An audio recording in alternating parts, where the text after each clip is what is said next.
Hi, thank you for joining me for this elevator pitch. My name is Lachlan and I've been researching and planning a marketing strategy for Red Island Olive Oil to introduce their products into the Brazilian market. In this presentation, I will be covering the economic, political, legal and cultural influences and what their impacts are on the marketing mix strategy.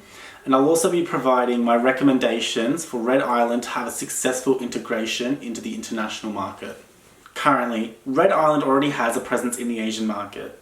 However, recent research shows that there is a growing demand in the Brazilian market for olive oil imports. Given that Australia and Brazil have no free trade agreements, this poses the challenge for Red Island to distribute their product in Brazil. However, given the positive diplomatic relationship that Australia and Brazil share in other industry sectors such as agriculture, a lot of these challenges around tariffs can be mitigated. Furthermore, as of 2012, Brazil ranks 69th on the Transparency International Corruption Perception Index. It's really important that we do consider some of the political risks. However, by monitoring political developments closely, this will allow a company to make reactive decisions before any impact is felt. Much like many other countries around the world, Brazil suffered many impacts to their economy due to the COVID-19 pandemic. However, since the last financial year, research has shown more investment managers are buying up Brazilian assets in the lead up to the election, indicating that the economy is on a steady rise to the pre-pandemic figures. Given the obvious cultural differences between Australia and Brazil, there are many cultural influences that need to be considered when Red Island introduces their products into the Brazilian market. An example of this is language. 98% of the population of Brazil are Portuguese speaking only.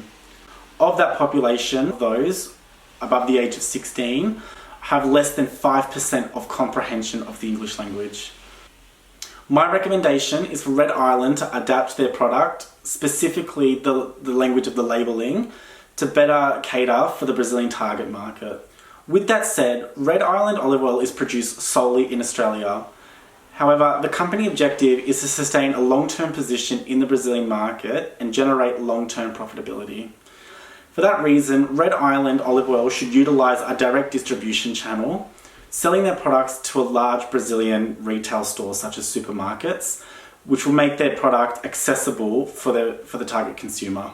Finally, given the complexities of exchange rates and import taxes, utilising a price skimming strategy will allow for a sufficient price increase that will cover the distribution and exporting costs, whilst allowing price adjustments later in the future to remain competitive within the market.